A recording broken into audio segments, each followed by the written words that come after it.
Hey guys, I'm coming with part 2 of my top 5 operator list. This one's going to be on defenders.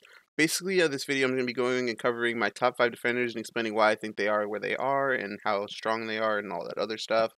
If you guys want to see the first part of this, it's going to be in the description below where I covered my top 5 attacking operators, and basically it's the same video as this one, just going to be explaining attackers and explaining why I think they're good and the current meta and stuff like that. But without further ado, let's get into the video.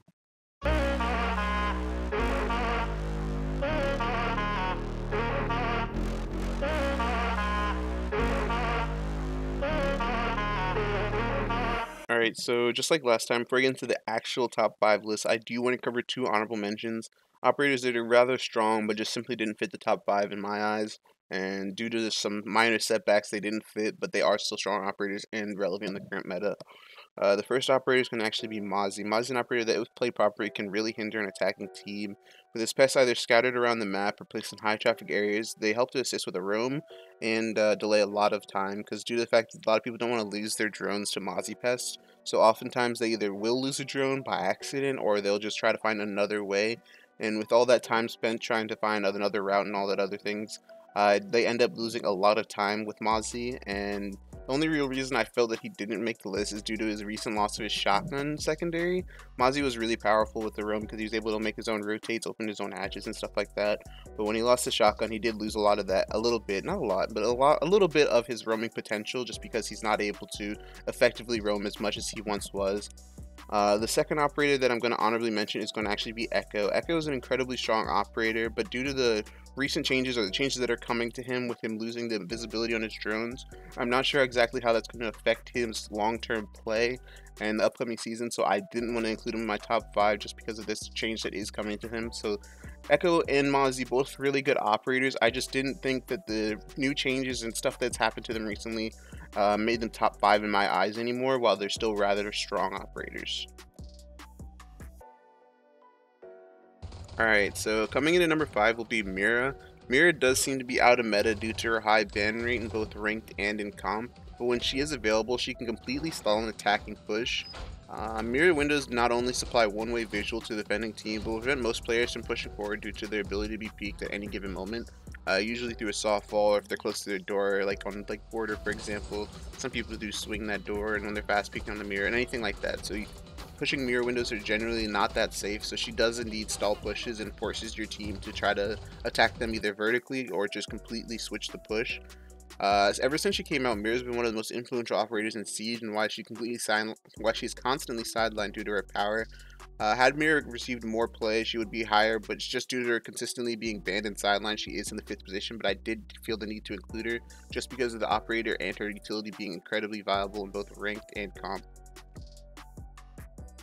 Coming at number 4 will be Mr. What's in the Canister himself, Smoke. Smoke will be the only original operator to grace this list, thus in itself shows his prevalence. Smoke, with his canisters of mysterious yet toxic gas, is able to not only damage and kill players, but delay a lot of time due to their high potency and not many players willing to just walk through them. Smoke is also equipped with the best secondary weapon in the game in my opinion, with SMG-11. I'd argue in most lineups he is also a necessity due to the fact that he usually makes up the main operator that ends up having to create the most rotate and lines of sights if the defending team has a strat, and is equipped with a shield that, if played correctly, can be very troublesome for the attack.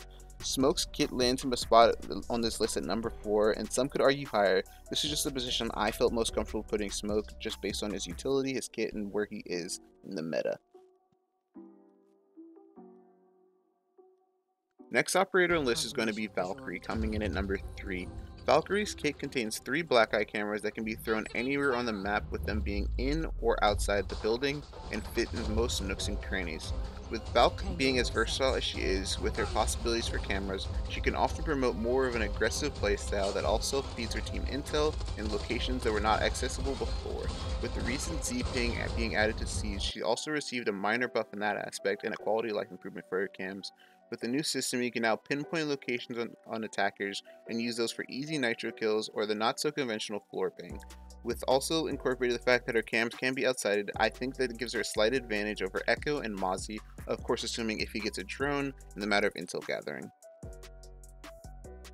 Following her in the number 2 spot is the wielder of the infamous 81, Maestro. Maestro has not only one of the strongest weapons on defense, but also in his kit 2 evil eyes to his disposal. that can supply not only team info, zap attacking utility, and even damage players. They are also indestructible or near such, with the only counters to these gadgets being explosives, a form of shock EMP to open then shoot them, and sledge. Attackers find themselves having a hard time dealing with the gadget and other utility the defense tends to bring. And with the final seconds of the round, Maestro cams can be a big problem if they're able to down or kill the planter with his cameras.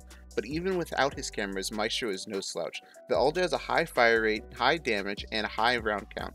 So with Maestro in a pinch, he's able to take consecutive gunfights with ease and has done plenty of occasions before. Maestro is also equipped with the Bailiff secondary that also helps open rotates and lines of sights that he can use for not only his cams but himself.